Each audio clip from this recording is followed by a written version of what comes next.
અમદાવાદ શહેરની વાત કરીએ તો અમદાવાદ સહિત દેશના વિવિધ શહેરોમાં ફેલાયેલા ક્રિપ્ટો નેટવર્ક મામલે તપાસ એજન્સીઓએ ચોંકાવનારા ખુલાસા કર્યા છે।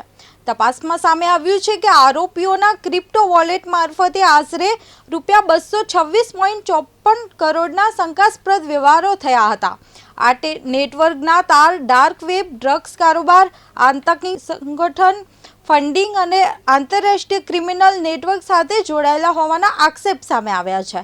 તપાસ દરમિયાન ગેરકાયદેસર ઓનલાઈન નાર્કોટિક્સ વેચતી વેબસાઇટ artmislab.cc ના ટ્રાન્ઝેક્શન ગુજરાત સુધી પહોંચ્યા હોવાનું પણ ખુલ્યું છે।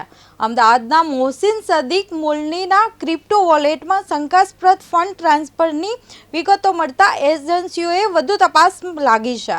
એજન્સીઓના જણાવ્યા મુજબ આરોપીઓએ વ્યવહારો છુપાવવા માટે મોનેરો જેવી અનામી ક્રિપ્ટોકરન્સીનો ઉપયોગ કર્યો હતો।